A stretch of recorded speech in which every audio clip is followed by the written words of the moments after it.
최근에 관련 이야기 골자는 미국이 재정 지출 확대하는 것이 단순히 늘리는 정도가 남발에 가까운 수준이라는 이야기에서 출발합니다. 올해 앞선 미국 의회 예산국 12호의 보고서에 따르면 향후 30년 동안 미국 GDP 대비 재정 적자는 2024년 6.2%에서 2054년 8.5%로 국가 부채는 2024년에서 97%에서 2054년 166%로 확대가 예상된다고 합니다. 하지만 관련 전망조차 보수적이라고 합니다. 현재 재정정책 기조가 그대로 유지될 경우 그 비율은 200에서 300%까지 치솟을 수 있다고 했죠. 달러의 신뢰도 관점에서 문제가 되는 것은 침체기입니다. 향후 30년이라는 시간에서 경기 침체는 최소 숫자를 발생할 겁니다. 그리고 침체기 정부 지출은 경기를 방어하기 위해 오히려 늘어나야 할 거고 세수 지출은 줄어들 겁니다. 재정 적자가 늘어날 수밖에 없는 메커니즘이죠. 연준은 양적 완화라는 정책을 다시 대동할 가능성이 큽니다. 재정 확대 과정에서 대규모로 발행되는 국채를 시장이 모두 소화하기는 어렵기 때문입니다. 이러면 이미 재정 지출로 풀려있던 화폐가 연준의 공급 확대로 더 늘어납니다. 문제는 침체기가 한 번만 일어나는 것은 아니기에 시차를 두고 반복될 가능성이 있다는 점이죠.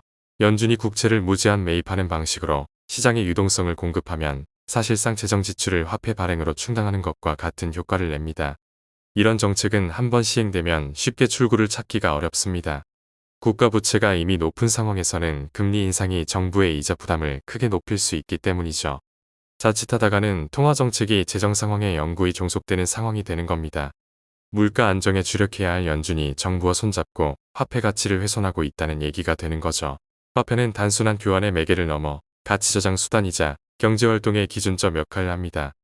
화폐 가치가 불안정해지면 경제 주체들은 장기 의사결정을 내리기 어려워지고 투자나 저축과 같은 핵심적인 경제활동에 불확실성이 끼게 됩니다.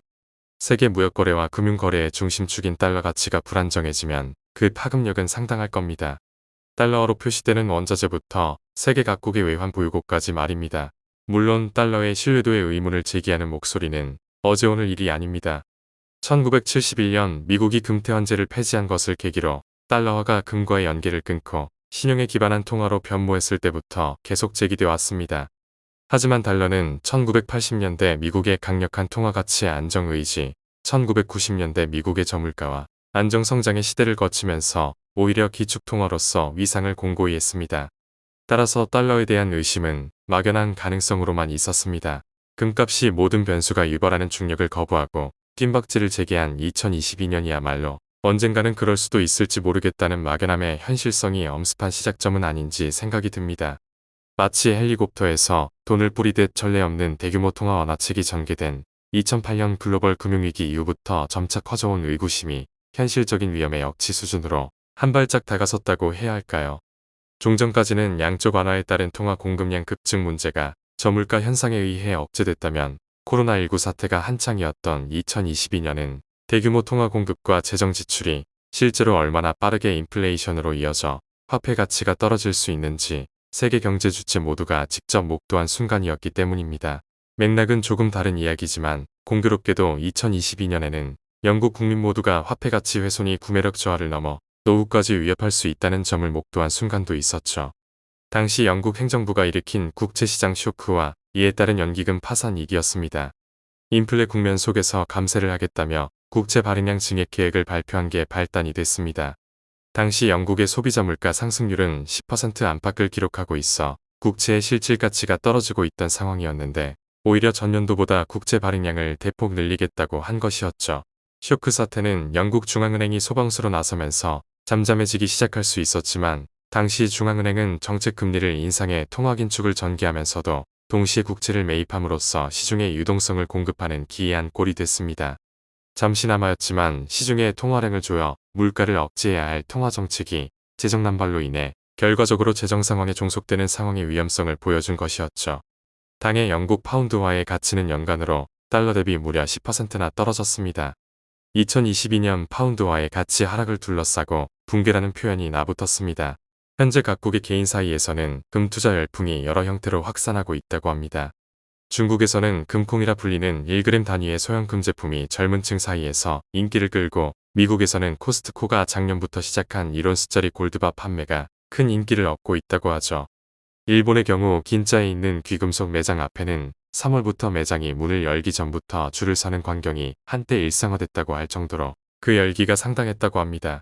이런 현상의 원인에는 각국의 고유한 문제가 있겠지만 공통적으로 통화 가치의 하락, 인플레이션 우려에서 비롯됐다는 점은 부인하지 못할 겁니다.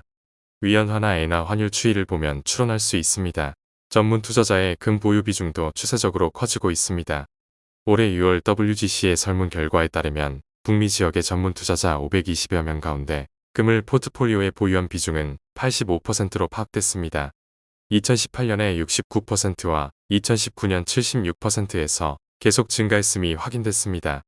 향후 1년에서 1년 6개월 안에 금 투자 비중을 늘리겠다는 응답자는 25%를 넘어 줄이겠다는 응답자의 2배를 넘었습니다. 이자와 배당에 민감한 전문 투자자들의 변화는 주목할 만합니다. 관련 설문 결과에서 60%가 금의 수익률 자체에 대해서는 회의적인 견해를 유지했는데, 이는 어쨌든 금은 가지고 있어야 한다는 인식이 전문가 사이에서도 늘고 있다는 얘기가 되기 때문이죠. 집단 심리의 위험성은 한번 형성된 트라우마적 경험이 사회 전반의 기대 심리를 근본적으로 바꿔놓을 수 있다는 점에 있습니다.